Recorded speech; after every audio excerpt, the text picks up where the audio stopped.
ана қараңыздар, бір-ақ адам сияды. Мен сумкаммен әзер сүйіп жатырмын. Былай түссем құлап кетем ба? Газ сумкасы көтер. Жоқ, нормально екен. Сала екен. Вау. Мен шаршап қалдым адам. Аяғым сіңіріп тартады еще. Ой, мама, что-то бөлтірді.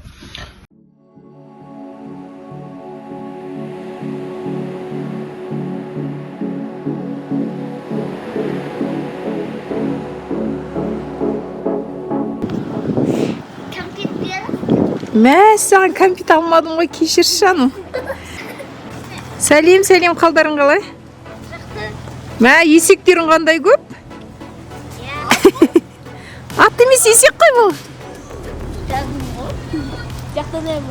Достар, мен Қырғызстандамын. Бұл жерде әйгілі Баласағұн қаласының орны деп саналатын және Қырғызстандағы балбал тастар жиналған ашық аспан астындағы мұражайды көруге келдім. Алайда бүгін маған түсірім жасауға рұқсат бермеді. Бұл жер негізі Бишкектен 100 шақырымға жетер-жетпес ғана жер, шамамен 1 сағаттық жол жүресіз. Сонымен бүгін мұражайды көре алмайтын болғандықтан мен тағы Ыстықкөл бағытындағы 2 сағаттық Көкмойнақ каньонына жолға шықтым.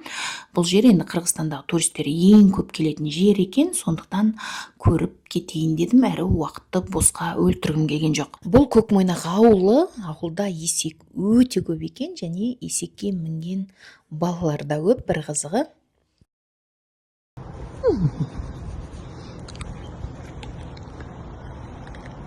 Сен балаң ба? Тут твой ребенок.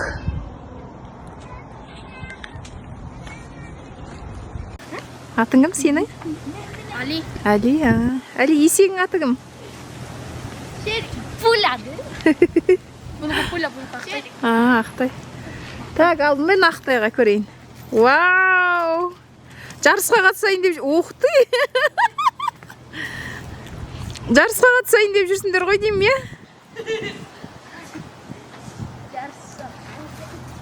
Ал, давайте, жүріңдер, мен түсірем.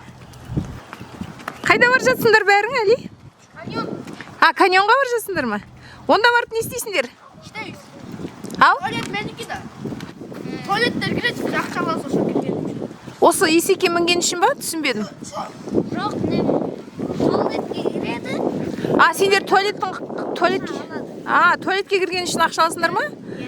Онда туалетке барма дейші. Қанша аласыңдар туалетке кірген үшін? 10 сом. 10 сом? Күніне қанша істейсіңдер?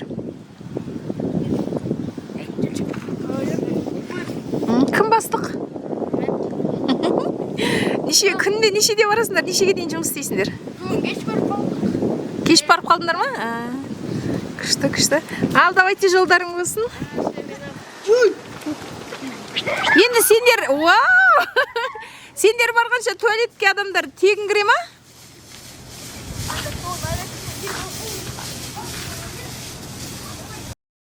Балалар іштейміз дегенге каньон ауылға тиіп тұр деп ойладым. Олар маған жол көрсетті, осылайша мен жолымды ары қарай жалғастырдым. Ал мына Көкмойнақ ауылының зират екен, одан кейін де ұзақ жүрдім, шамамен 5 шақырымға жақындады-ау.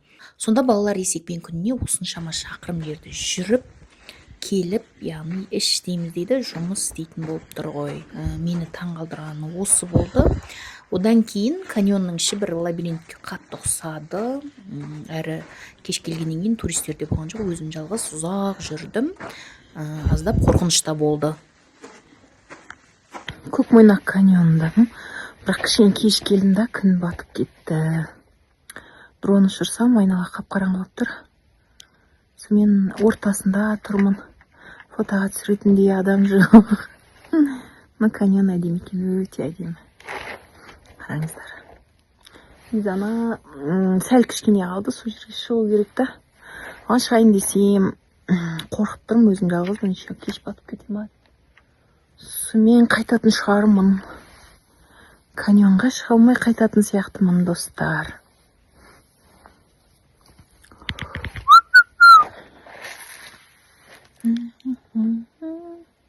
Қараңыздар, қандай әдемі. Бүгін күндіз мен негізі Буранада көп жүріп қалдым, өйткені маған дрон ұшыруға рұқсат бермеді. Мен ертеңге рұқсат алдым. ертең алла жазса дрон ұшырам. И мына Көкмұнар неден Буранадан бұл да бір сағаттық жер. Мен келгенше күн батып кетті. В общем, әдемі кадрлар оншалық алған жоқ.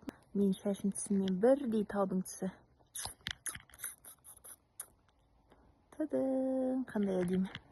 В общем, мына жер уже кеш болды. Маған қайту керек, ана жаққа бару керек. Ана жерде машинам бар. Қазір ойлап тұрмын да, мен астына түсіп бара жатқан кезде аюш жек қойсам мен, ойлаңызшы, өзім жалғыз жүргенде арасында сөйтіп қорқам да, арасында мынандай әдеміліктен кете алмай жатырмын. Мынандай әдеміліктен, қараңызшы, мынандай әдеміліктен, мынандай әдеміліктен. Ғажап. В общем, болды, кетейін. Расында күліп жүрген кезде аю жек қойып жүрсе. Еще мана біз Буранада болған кезде бір бала айтқан, жылан көп бұл жақта деп. Негізі мен Қырғызстанның Жеті өгіз деген жерінде болғам. Ол жерде де дәл осындай кішкентай таулар түрі бәрі әдемі осындай. Каньондар негізі.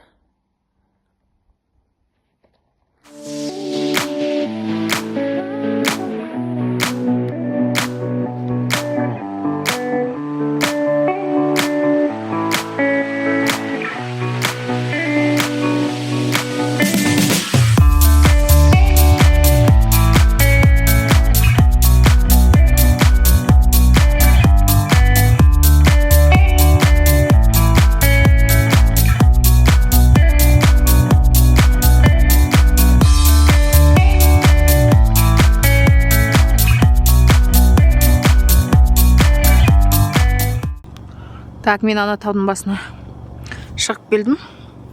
Басына деймін ғой, басы емес енді жаңағы каньондарға ортасына. Мана мен ауылдан балалар түсіргем. Есеке менен қайда барасыңдар десем, каньонға барамыз дейді. Не үшін десем, туалетке ақша аламыз туристерден дейді да. Балалардың ақша алатын жаңа күлетін нәрсе емес, негізі мен күліп тұрмын, бірақ адам жанын ашитын нәрсе. 10 сом екен. Бүгін енді менімен бірге бар жоғы бір 3 турист келдік. И то мен енді жасыратын жоқ. 10 сом долларға берейін десем, сумкамды қонақ үйде таста кетіппін. Сонымен ол 2 турист ол балалар келгенше кетіп қалды. Олар енді келді ма, келмеді ма білмеймін енді. Жаңа есекпен осы жерген соны мына жер 5 шақырым. Қараңыз, мынадан былай 5 шақырым. Сонда бәйкүштер енді күніне туристер ағылып көп келмейді шығар. Бір 10 сом үшін есеке мініп алып титықтап сол осы жерге дейін келетін болып тұр ғой. Каньоны өте әдемі екен, маған ұнады. Мынау неге Шолпан ата жаққа кететін трасса үлкен жолдың бойында. Сол трассамен келіп Көкмұнар деген неден заправканың қасынан не болады, белгі болады, содан бұрыласыздар да ауылды айналып келесіздер. Қазір енді мен осы жолдың бойына түсіп қайтадан Бишкек жаққа кетем. Бурананы ертең түсіретін болдым, бүгінге дрон ұшыруға рұқсат бермеді. Соны министрліктен Қырғызстанның жазушылар одағының қызметкерлері жүгіріп жүріп алып берді барлық нені. Ертең алла жазса түсіреміз. Бүгін сонымен осы неге Көкмұнарға шоуға кетіп қалғам. Соны жаңа түсіп келіп машинаға отырып кетейін деп жатсам, балалардың айтқан әңгімесі есіме түсті туалет туралы. Сонымен тоқтап осыны түсіріп алдым. Сонымен кеш батты бүгінгі күн. Әдемі екен каньон, егер келіп түсіремін десеңіздер. Қайырлы күн, өздеріңізбен бірге түркі әлемін, түркі тарихын, түркі мәдениетін зерттеп жүрген мен Серікгүл Сұлтанғажы және менің YouTube арнама қош келдіңіздер. Қырғызстанға келуімдегі басты себеп, өздеріңіз көріп отырғандай, ежелгі көне балбал тастар. Бұл көптен менің көзіме түсіп жүрген ерекше бір орын болатын. Бүгін соған жеттім. Жалпы енді өздеріңіз білесіздер, көне түркіде қайтыс болған жауынгерлерге, қайтыс болған мықты ел басқарған адамдардың басына осындай балбал тастарды қою, ескерткіш тас қою дәстүрі сонау ескі көне түріктен бері жалғасып келе жатыр. Бізде түрк тілді халықтарда аларды балбазыр балбал таш деп атайбыз. Орта ғылымдағы аталышы жазма бұлақтар бойынша бедиз деп аталады. Соның үшін біз скульптура деген сөзге жақын. Азыр бедизші деген дағы сөз қолданылады. Қырғыз елінде бұларды моло таш деп те атайды, келин таш деп те атайды. Неге келин таш деп атайды аға? Азыр айтып берем. Айкел деп дағы фарсы тилинен келген сөз колдонулат. Айкел? Айкел. Хайкел дегеннен Хайкелден келеді, ол мүсін дегенге келеді ғой, иә? Дұрыс айтасыз. Сіздерде болса тас мүсіндер. Тас мүсіндер дейміз біз, дұрыс айтасыз. Балбал таштар негизи биздин музей ачык асман астындагы музей болуп эсептелинет. Биздин музей 1977 жылы уюшулган жерде көптөгөн балбал таштар коюлган. Канча бар бул жерде? Бул жерде 90дон ашык балбал таштар бар. Бул Кыргызстандагы эң көп балбал таштар осы жерде ме? Ушу жерде биздин музей. Ушу Кыргызстандын Чүй Кемин өрөөнүнөн чогултулуп келинген таштар. Анан ушу Кыргызстандын бардык аймактарында кезигет. Мына биз 2 жыл мурун эле могу Шамшы деген айылдан 6 таш алып келип койдук. Бул жерге сонда әкелип койган ба бул жерге? Бунакта табылган жери Чүй өрөөнүнөн, анан Кемин өрөөнүнөн чогултулуп келди. Олар канча шакырым ушул жерге? Мисалы мына Чүй тегереги Бишкектин тегерек четинин баары эле Чүй өрөөнү болуп эсептелинет да. Айналасынан, Коңшулаш мына районубуз Кемин өрөөнү. Бизден бир 30-40 километрдин тегерегинде да. Яғни Бишкектин айналасындагы бүкүл балбал таштарды осы Асык Ашпан астындагы муражайга жинаган, иә? Именно Бишкектик эмес, Бишкекте да өзүнчө бизде тарых музейи бар. Аякта да өзүнчө балбал таштар бар. А бул именно бул Токмоктун тегерек четинен табылып.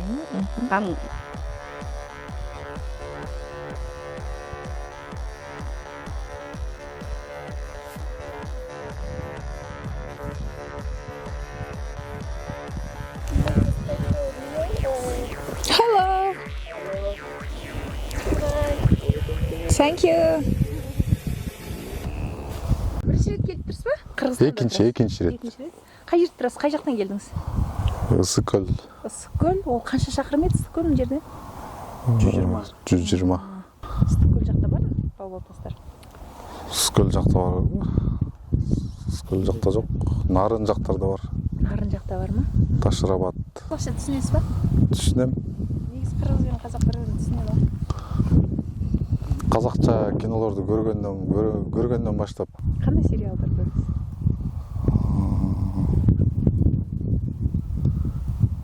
Саке. Бәрі соны көреді. Сосын ұнады ма сізге Саке? Саке деген сериалды көргөм. Ұнады ма енді? Ұнамады. Ұнамады ма? Ұнады. Қазақстанға бардыңыз ба негізі? Жоқ. Бармадыңыз ба? Барыш керек қой. Барыш керек па? Барасыз ба енді? Барам. Жақында. Жақсы, келіңіз. Күтеміз сізді.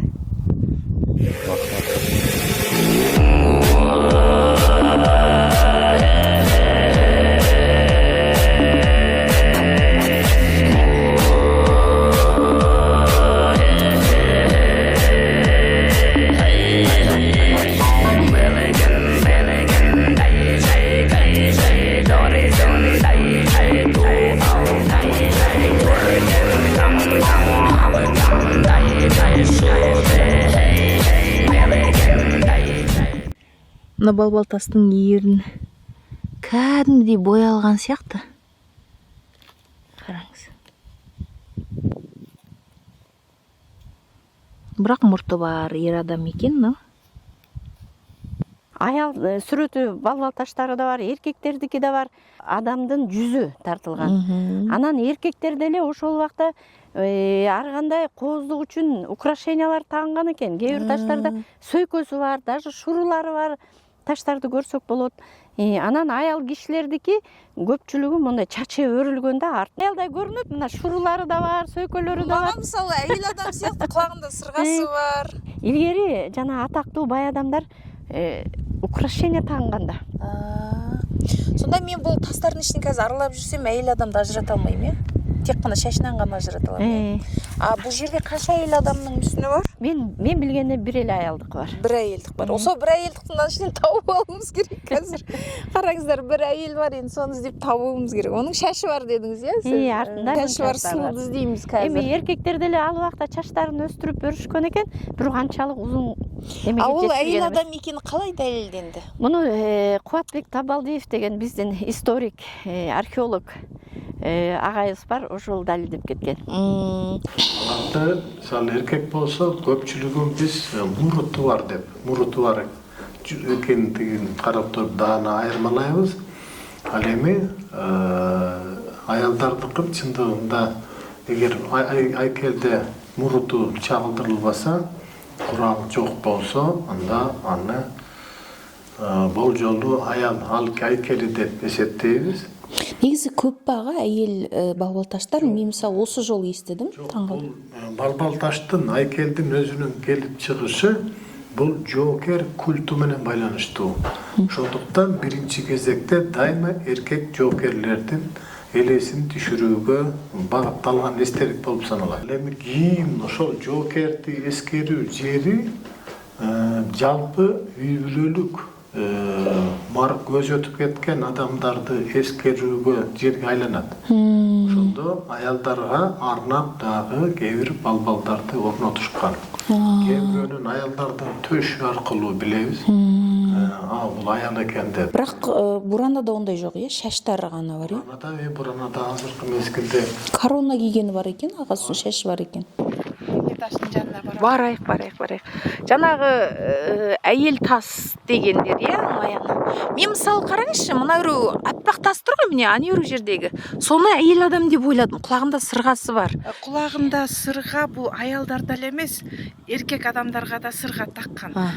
Бул себеби жанагы бала көрбөй жүрүп, анан үйүндө бир кеч балалуу болгон адамдар ошол сырганы атайын ырым кылып, бул эркек балдарга дагы сырга тагышкан.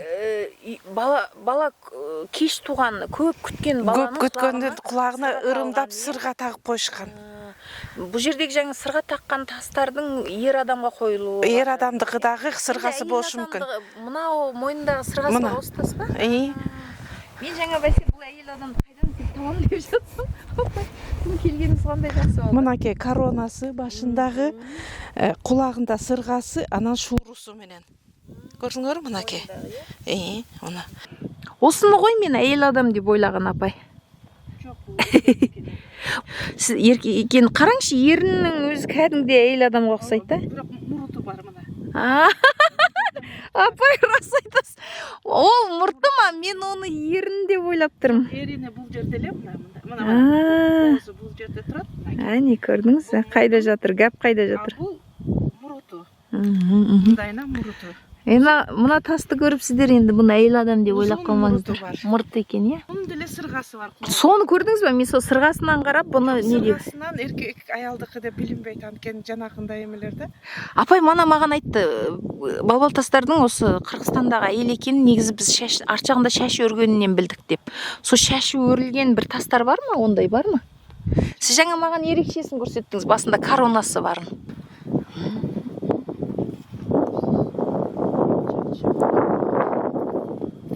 Шашы бар балбалтасты іздеп жүрміз. Негізі ер адамдар да шашын өсірген ғой бұрын. Шапаныңыз қандай әдемі. Өзі сіздерге мынаны да мұрты ма апай? Мына мұны так билинип турат мұрт. Мұрты екен ғой, иә? Мен бұны онда мұрты бар, балбалтасы мұрты бар. Мен бұны еріні не деген әдемі деп ойлап жүрсем. Осы ма екен? Бұның бірақ беті анық көрінбейді екен, не? Так көрінбей қалғанда мұның ташынан тұрады. Бирок артында чачы бар мынакей. Мынау шашы ма? Бұл бірақ өрілген шаш емес екен, не апай? Бірақ мен негізі сіздерге видеосын көрсетем. Құлағына сырға таққан тірі әйелге ұқсайтындарын әйел балбалтас деп ойлап жүрсем, ол емес екен. Ол ер адам екен, өйткені оның мұрты бар екен. Әйел балбалтастарды жаңа маған осы мұражайдың адамдары көрсетті. Қараңыздар. Әйел балбалтастар шашы бар дейді. Негізі әйел балбалтастардың түрі қатты анық көрінбейді. Мынау міне әйел балбалтас. Так, менің көлеңкем болып тұр, я? Қараңыз, кішкене көрінеді екен жарыққа. Бірақ бұның шашы бар екен, содан біледі екен. Қараңыздар енді арт жағынан шашы. Мен ойлағам, бұлардың шашы өрілген ба десем, мен сияқты шаштарын жіберіп жүреді екен. Қараңыздар. Осы әйел балбалтас екен. Сосын тағы бір әйел балбалтасы көрсетті. Және анау бас жағында коронасы бар әйел балбалтасы көрсетті.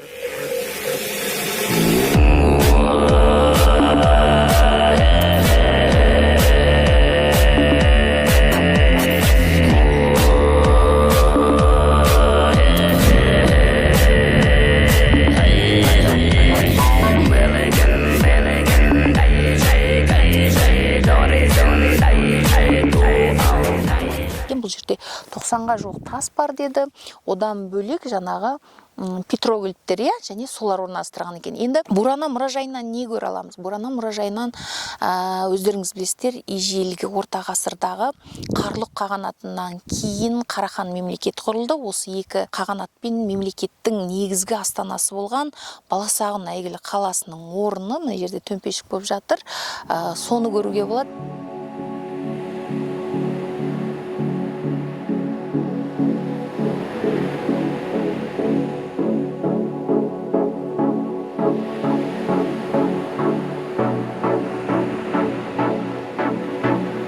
Және сол Қарахан мемлекетінің тұсындағы алып үлкен мешіттің бүгінде мұнарасы сақталған.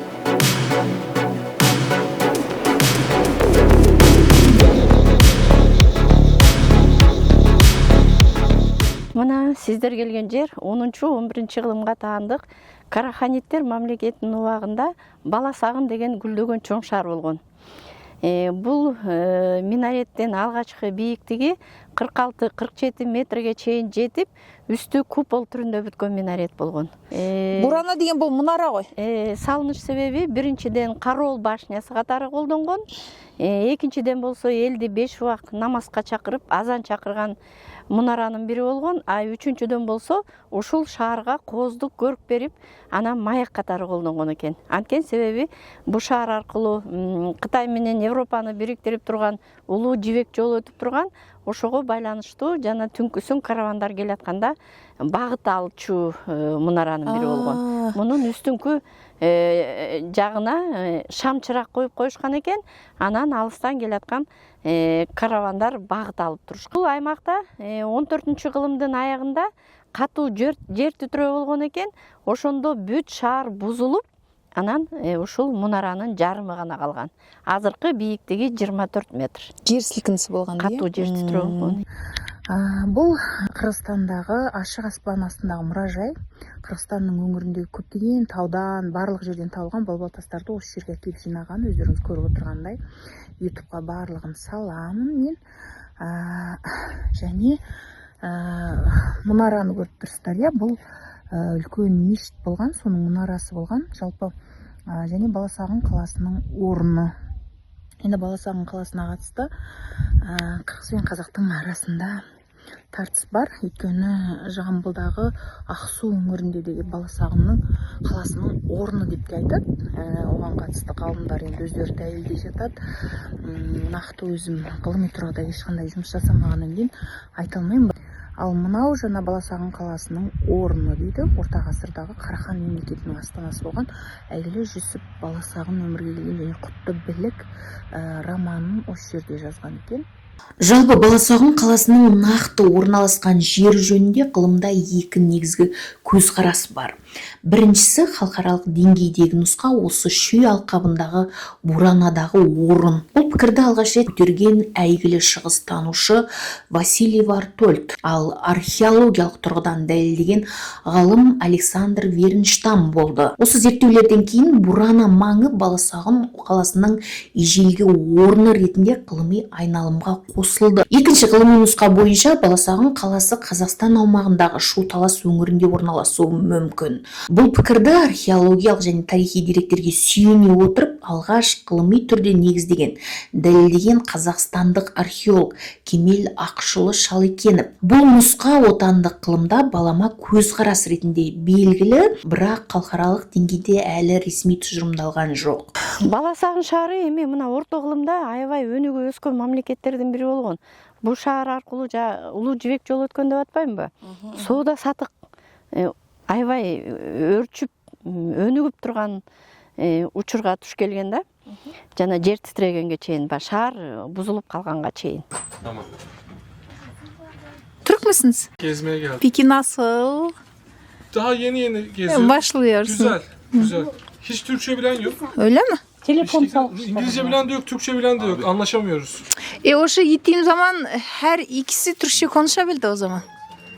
Biz de öyle düşündük gelirken. Siz nereden geldiniz peki? Ankara. Ankara'dan mı? Güzel. Ankara'yı biraz özlüyorum çok. Ankara'da yaşadınız mı? Hayır, orada eğitim aldım. Gazi Üniversitesi'nde yüksek Gazi lisans. Üniversitesi'nde. Çok güzel. Анкарадан Енді бұл Баласағұн қаласының орны екеніне ғылыми тұрғыда қандай дәлелдер болды? Қазір халықаралық деңгейде ЮНЕСКО-ға тіркелген, иә? ооба биз 2014 жылы ЮНЕСКОнун списогуна киргенбиз. Негізі қараңызшы, енді қырғыз бен қазақ өте жақын ғой, өте жақын, енді жасыратын жоқ. Көп нәрсе несінен, салт дәстүрінен, жалпы түркі әлемінде кейбір тұлға болсын, кейбір ескі қалалар болсын, бізде енді ең ексек жеріміз ол қалаларымыздың көбісі орнымен жоғалып кеткендігі. Соған байланысты біраз кішкене тартыстар болып жатады.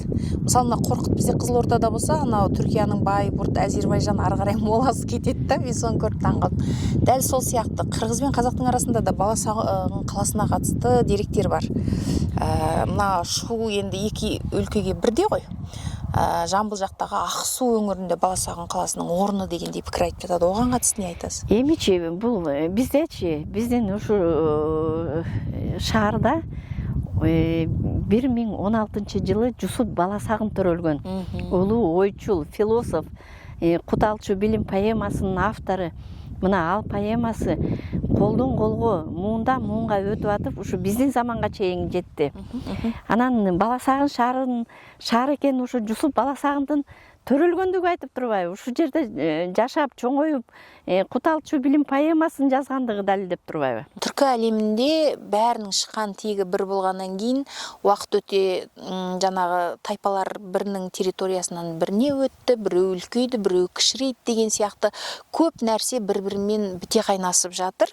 Дәл сол сияқты Баласағын қаласына қатысты да Қазақстанда да негізі Жамбыл облысының Ақсу өңірінде Баласағын қаласының орны деген пікірлер айтылады.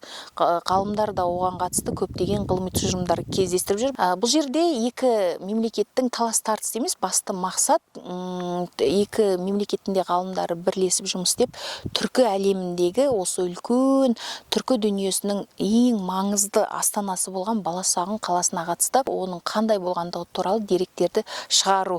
Біздің де мақсат сол Баласағын қаласының орнын көру Қырғызстандағы. Бул шаар аябай өнүгүп өскөн мамлекет болгон учурундачы. Анткени азыр музейде бизде водопроводный трубалар болгон, суу түтүктөрү. Ушу шаарга булактан тоодон булактан шаардын ичине суу алып келген экен, бири-бирине кийиштирип отуруп. Технология. Керамикадан, чоподон жасалган трубалар. Ал биринчиден суу даамын өзгөрбөйт, экинчиден кышында тоңуп калган эмес. Үчүнчүдөн болсо шаарды душмандар келип басып калса, шаар ичинде дайыма суу болуп турган. Көрдүңүздөрбү, кандай акылман адамдар жашап өтүшкөн. Яғни қандай бір жағдай болса шаардын ішінде қалады, су тұрады. Мунара Карол башнясы деп атам, Те алыстан келаткан душмандар көрүнгөндө эле, те 3-чү чептеги эмелерге, 3-чү чептеги көпчүлүгү солдаттар, жокерлер жашаганда. Чептерди бекиткиле, дарбазаларды жапкыла деп буйрук берген да. Анан ошол убактагы душмандардын тактикасы кандай болгон? Шаарды тегерете курчап алат дагы, жана арык менен келген сууларды башка жака буруп салган. Анан шаар ичинде жашаган элдер суусу жок жашай албайт да, айла жок. Багынып беришкен экен да. Бул шаар болсо, шаарда болсо, жана трубалар аркылуу суу келип турган. Жердин асты менен. 2 метр ылыйлыкта келген экен. Анан канча убакыт курчоодо турса дагы, шаар эли жашоосун уланта берген. Көрдүңөрбү, кандай акылман адамдар жашап өтүшкөн. Яғни о заманның өзүндө технология дамыган болуп турган. Мына цивилизация өнүккөндүгүн далилдеп турат бул шаардын. Негизи Баласағын қаласын айтады ғой, түркі әлемінің ең бүкіл жағынан дамыған астанасы деп. Түркі мемлекетін, соның ішінде Қараханиттердің астанасы ғой, бірақ түркі әлемінің жаңағы медицина, ғылым, мәдениет, өнер бар жағынан дамыған өнүккөн шаар болгон. Егер келип көрөм десеңиздер, Бишкектин касында небәрі 80 шақырым, 1 сааттык гана жол жүрөсүздөр. Бруно мұражайына келесіздер. Бұл жерде әйгілі Баласағын қаласының орны және балбал тастар Қырғызстаннан жиналған, сондай-ақ мұнара бар.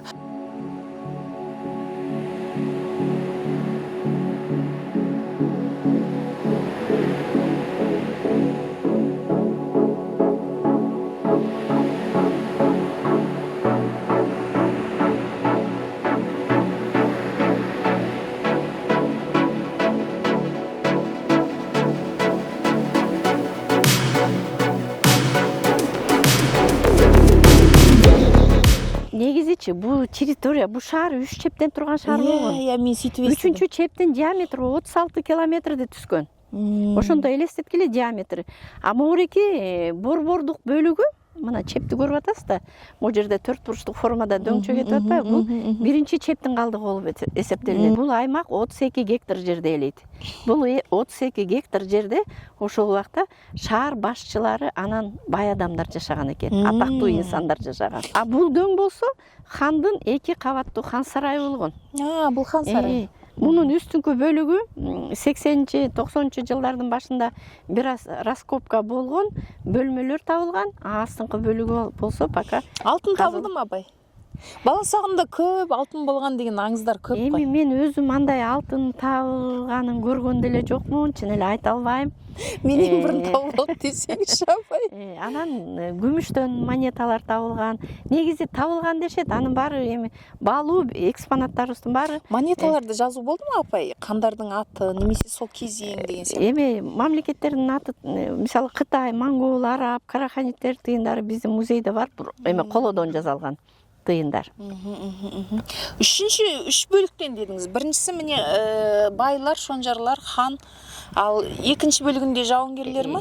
Экинчи бөлүгүндө болсо жанагы дыйканчылык менен. Дыйканчылар экинчи дыйканчылык менен эме эткендер жашаганда, а үчүнчү бөлүгүндө болсо шаарды кайтарып туруш үчүн жоокерлер, солдаттар жашаган. Солдаттар үчүнчү бөлүгүндө. Мен негизи үчүнчү бөлүгүндө дыйкандар жасады деп эсептейм. Дыйкандар карапайым адамдар болгон го, жер иштетишкен, мал багышкан ошол. Яғни бул шонжар бийлердин бир сөзбен айтканда кол эмгегиндеги адамдар, карапайым.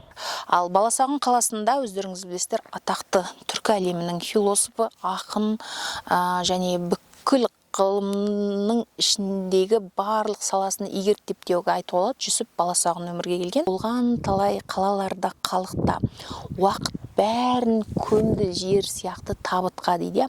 Болган талай ауылымыз, тайпамыз енді соның ізін іздеп байқаңыз дейді. Дәл сол сияқты бүгін міне біз сол бабаларымыздың ұрпақ ретінде бүкіл түркі әлеміндегі ерекше құндылықтарды көру үшін, сол ізді көру үшін осында арнайы келдік, және бұл жердің ғажап ғаламат екеніне куә болдық. Түркі дүниесіндегі ол бір мемлекетке тиесілі ма жоқ па, ол маңызды емес. Ең бастысы түркі дүниесіндегі алып құндылықтар үлкен мәдениеттің бастауы болғанын біз көрсетуге талпынуымыз керек. Қырғыз, қазақ ғалымдары бірге жұмыстар жасай ма? Сіз одан білгіңіз бар ма? Қырғыз, қазақ, ал жөнді айта албаймын.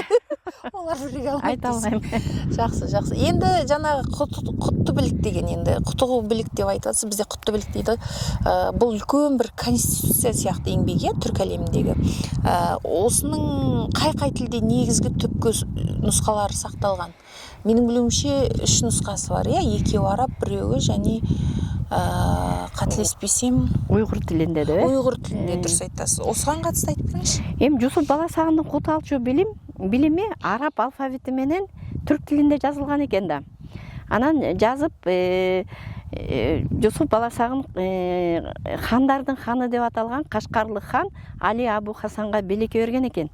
Хан окуп чыгып, маанисине терең баа берип, ошол убактагы улуу титулдардын бири Хас-Хаджип деген наамды ыйгарган. Бизче которгондо улуулардын улугу деген маанини түшүндүрөт. Анан хан окуп чыгып, ошол поэмасын уйгур тилине которуп берүүсүн да суранганда, анан Жусуп Баласагын ошо уйгур тилине да которуп берген экен. Өзүмү? Өзү. Анан бул түп нускалары негизи Каирде, Венада, Ташкентте табылган деп айтылат.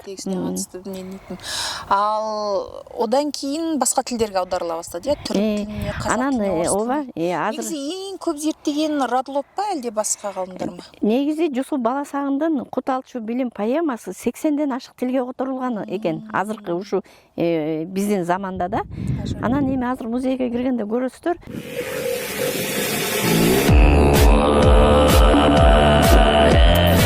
Саламатсыздар.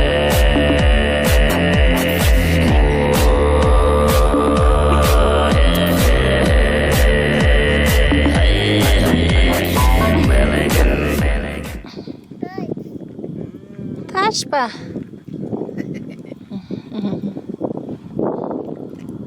Жиі келесіздер ма мұражайға негізі? Ооба. Жиі ма? Қайдан келдіңіздер? Бишкектен. Бишкектен. Красавица, молодец. Саламатсыз.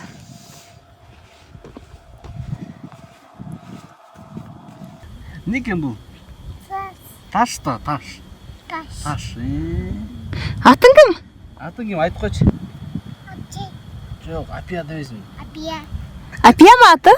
Альфия. Альфия ма? Альфия қол бұлға. Приветті. Үтпейсің, Альфия, үтпейсің. Приветті. Ержан, рахмет.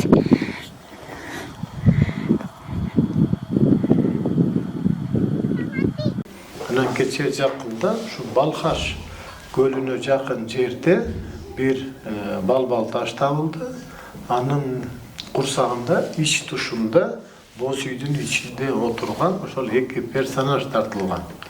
Каган жана Канышанын сүрөтү тартылган. Мен оны Ошол үчүн бир эле ошол идеологиялык жанагы көрүнүш балбалда дагы, металда дагы, текстте дагы кездешет. бірдей көрініс, иә? Бірдей көрүнөт. Анан ошон үчүн жанагы үч мөздүү баш кийим менен чагылдырылган муруту жок аял сыяктуу айкелдерди биз аял айкелдери деп эсептейбиз.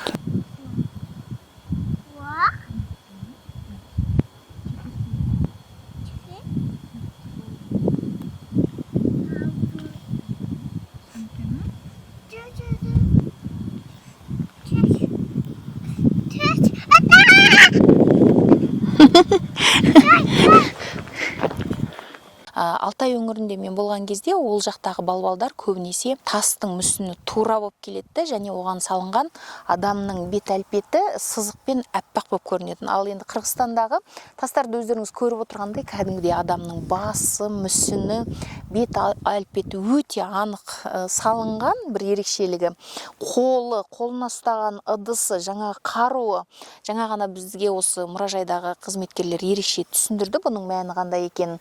Өте анық көрінген. Балбал таштын қолында, бір қолында идиши бар, бір қолында қанжары. Бұл үч вариантта айтылады. Биринчи варианты бұл ошол убактагы адамдардын түшүнүгү боюнча колуна идиш карматканда ошо өлгөн батыр адам өзүнүн Куранына келип катыша алат деп кийин. А экинчи варианты бул гостеприимство. Қонақ жайлылық. Конок күтүүдө эгерде адам келген адам жакшы маанай менен, жакшы тилек менен келсе, мен аны конок кылып ошондой сыйлап алам деген да колундагы эмес. Экинчи канжары болсо, эгерде ою жаман болуп келсе, мен жооп бере алам деген. Жоокер бул ошо конок кылып да алам. Сый кылып. Душманым экенин биле алам. А эгерде анын ою жаман мага душман катары келсе, мен ага кайта жооп кайтара алам деген мааниде да. А үчүнчүдөн бул бизде Казакта деле, Кыргызда деле жоокер адам согушка чыгаардын алдында ар дайым ант берген. Мен эли жеримди коргоп алам деп, анан ошол суудан идиштен суу ичип, бул ант берген. Bizde hazır жаштар үйлөнгөндө деле суу менен бири-бирине ант берип атпайбы, нике кыйганда. Ошондой жоокер адамдар дагы эли жерин коргоп алам деп ант беришкен да. 6 классификацияга бөлөт. Курал кармаган айкелдер, балбал таштар, эки колу менен бирге идиш кармаган балбал таштар, дагы куш кармаган балбал таштар деп бир канча түрүн бөлүп карайт. Соңғысы қандай аға? Кішкене түсіндіріп кетсеңіз, біріншісін түсіндім. Соңғысы қандай дедіңіз? Куш кармаган. Құш ол қылыш па? Колунда куш. Бүркүт. Құс кармаган. Бірақ олар болса бурананың ішінде жоқ, иә, ондайлар. Ыдыс кармагандар бар, иә?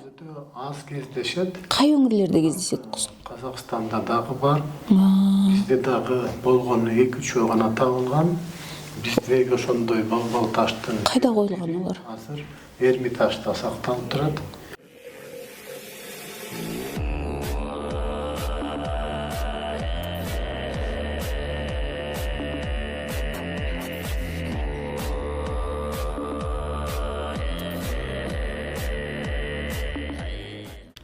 Қазақстанда да ушундай бар ба?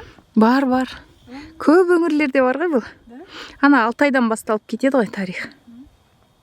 Олардікі Қазақстандағы Азыркы мезгилде борбордук Азия боюнча алып караганда ушул орто кылымга таандык бал таштар Кыргызстанда саны боюнча көп. Монголиядан да көп. Монголияда 300-400 белгилүү, Алтайда дагы 300-400 белгилүү, Тувада 100дөн ашык белгилүү. Анан Чыгыш Түркстанда дагы белгилүү. Анан Казакстандагы Кыпчак мезгилине таандык балдарды эсептебегенде Кыргызстанда көп. Казакстанда ушул кийинки Кыпчак мезгилине таандык балбалташтар Казакстанда көп. Ал эми бизде болсо 6-кылымдан тартып 9-кылымга чейин орнотулган балбалташтар көп. Аташ. Саташпы? аны. Мұнараның ішіндегі саты бар ғой, ол бертінде салынды ма жалпы? Бірақ кісі сияды ғой, соның ерекшелігін айтыңызшы. Эми бул бурана 46-47 метр болгон деп атпаймынбы? Негизи бул минареттин жанында, мунаранын жанында мечит медреселер болгон. Алгачкы курулгандачы, ошо мечит медресе аркылуу үстүнө чыгып турган. Анан баягы жер титирегенден анын баары сакталбай келди да. Анан бул мунарада 2 жолу чоң реставрация болду. Мунара жер сілкінгенде толық құлап қайтадан салынды ма? Жок, жарымы эле кулаган. Жарымы. Шук. Мен мұнараның ішіне кіріп бара жатырмын, достар. Негізі қараңғы ғой. Мама. Здесь қорқынышты екен, не?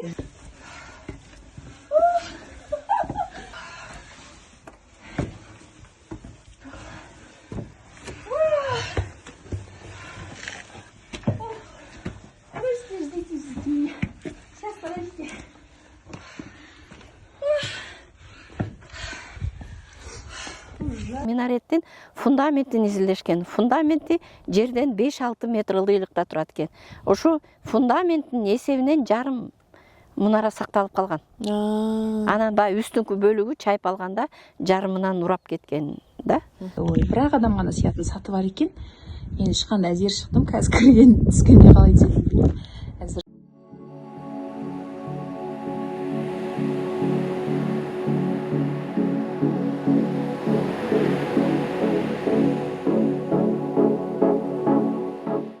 жетимишинчи жылдары жанында турган темир тепкичти ошо 70 жылдары орнотушкан, тургузушкан. Баягы элдер чыгып түшүп туруш үчүн. Анан ичине киргенде болсо жана бурама тепкич менен үстүнө көтөрүлөт. Бірақ адам сияқты. Ичине бир эле киши, бир эле катар чыгыш керек, же болсо бир эле катар түшүш керек. Яғни бір бағытпен шығасың, бір бағытпен түсесің. Эгер бетме-бет чыкса, эки киши бата албайт. Анткени бул қалай біледі астың жағынан адам келе жатқанын, үстің жағынан? регулировка кылып турабыз. Астынан, не? Регулировка кылып. Әйтпесе ана жерде кәдімгідей пробка болып қалады ау. Әрі еще ойлаңыз, бір рет шыққанда аяғыңа ұрып қалады кәдімгідей ше. Ооба, тепкичтери бийик. Өтө бийик. Анан азыр жарым гана бурама тепкичи сакталып калган. А мурун биринчи алгачкы бийиктигинде болсо толук бир оборот болгон да, толук бир шығатындай, оборот. Кең болған ба сонда бұрынғысында? Жок, ушундай эле болгон. Азыр үстүнө чыкканда байкасаңыз, ичинде почти 90% өзүнүн оригинал кирпичтери. Анткени оригинал кирпичтери өзүндө болгон чоподон жасалган растворго отургузулган. А цемент менен отургузулган кирпичтин баары бүт кийинки современный реставрацияда коюлган кирпичтер. Шығуын шықтық, енді түсуді айтсаңыздаршы қалай болады екен. Оңқайып. Ой, аға келе жатыр. Сіздер сонда түскенде қалай түсесіздер? Бұлай түсесіздер ме әлде? Ар жағынан біреу келсе не, пробка болып қала ма? Ар жағынан біреу келсе пробка болады, не? Қиқып қойып тұрасың мен. Мұнда түшінен батырақ болады. Қалай былай секіре салсам ба? Ана секіруге болады, екінші вариантты айтып жатыр. Мен бәрібір бірінші вариант таңдаймын, өйткені секіргенде. Ой, бұл адамдар көп келе жатыр. Балаң бір шығып кету керек. Go. жаным. Қалай келе жатыр еще? Hello. Жаным. Go! Ура! Вау!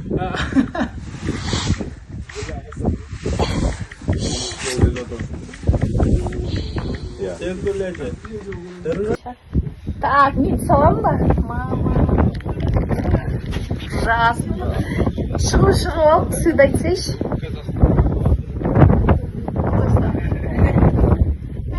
Бай-бай. Бай-бай. Как будто бір зынданға түсіп атқан сияқты кәбі қорқынышты екен. Мама, қарасаңыз. Сима. Соны айтса, еще аяғымды көре алмай жатырмын ғой, қай жерге салып атқанымды. Терезеге салып түшті. Терезе неге жасап қоймағансыңдар? Емече, таштарды тартасың ғой? Таштарды тартамын, бірақ маған рұқсат әлі бермей тұр. Фотоға жай мені түсіріп берші, күшті-күшті. Жоқ, берсеңіз телефоныңызды. Осылай ма? Сен маған тастарға еріп барып фотоға түсіріп беріп Жүріңіз, фото түсіріп көріп. Негізі камераға дронға түсіру керек, ладно жарайды. Сен мені түсір. Уа, қандай әдемі көрінеді осылай түсірген. Ух ты. Жақсы, мен пакет бермеймін. Алыстан түсірсең күшті болады екен. Прям ше. Уа, қараңыздар, бір-ақ адам сиятып. Мен сумкаммен әзер сүйіп жатырмын. Бұлай түссең құлап кетем ба? Гел сумкаңызды көтеріп Жоқ, нормально екен. Салам екен. Вау. Мен шаршап қалдым адам. Аяғым сіңіріп тартады еще. Ой, мама, что-то бөлтір. Үстің қарман түссеңір? Масқара қара, қап-қараңғы. Мынаның үстіне көтерілген кезде жүрегім қорқынышты ше.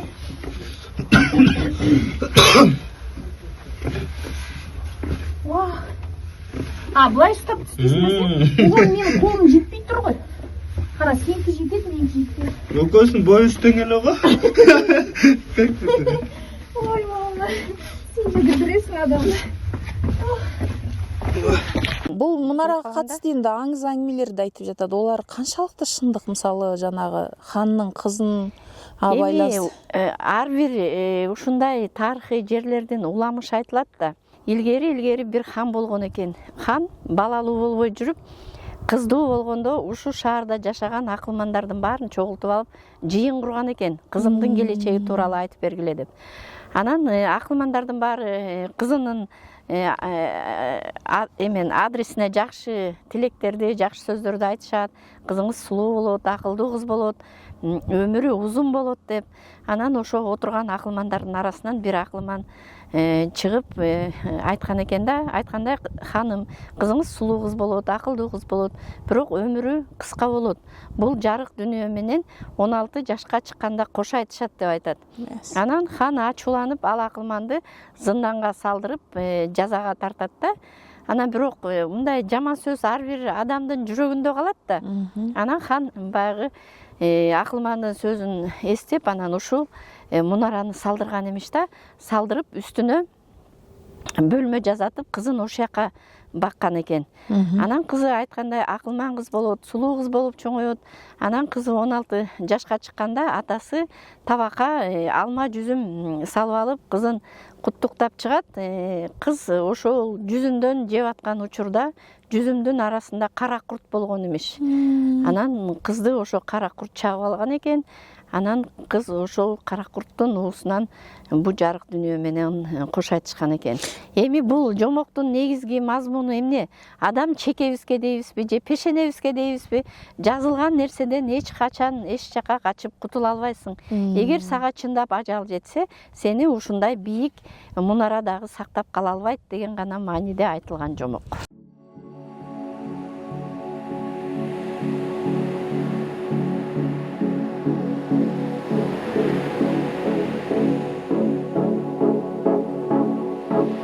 Музейге келдіңіздер ме? Біз музейге келдік. Музейге кіребіз.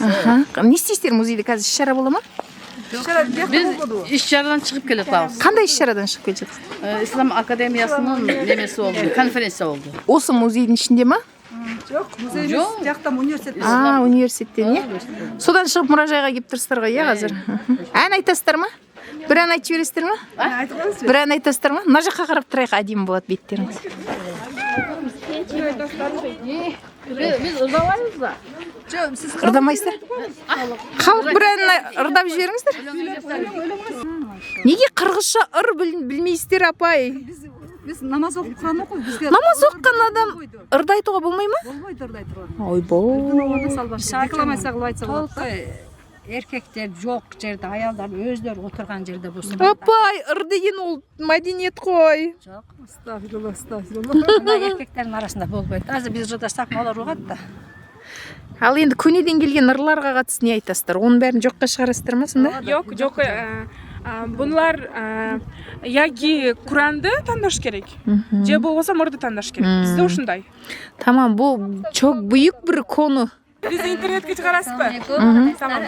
Мен жашоомдо биринчи жолу Бунараға келатам. Жол көрөтам, Бунараға келатам. Аябай сонун. Biz İslam Akademiyası'nda Күзгөндө дагы аябай сонун экен. Biz İslam Akademiyası'nın okuyucularımız. Bizi birinci жол алып келишти. Бүгүн студенттер күнү үчүн. Бүгін студенттер күні ме? Вау, құттықтаймын, құтты болсын. Teşekkür ederiz. Жаным. Türkçe konuşmayı seviyorsun da, anladığım kadarıyla. Ama Kırgızca konuşmalısın. Çok güzelsiniz. Teşekkür ederim canım. İsimlerin? Benim ismim Hatice. Akgül, Aybike. Qanday әдемі, ya? Qırgızstan мәңгі аман болсын, қыздар. Evet. Sen неге үндемей тұрсың? Айтарың бар ма? Қазақстанға сәлем айт, ең жоқ дегенде. Ал, давайте. Қазақстан, ассалаумалейкум. Сілер дағы келгілі, біз сілерді күтеміз. Обязательно. Не, қазақша білесің ба негізі? Қазақша білмем. Білмейсің ба? Evet. Tamam. Görüşürüz. Özünüze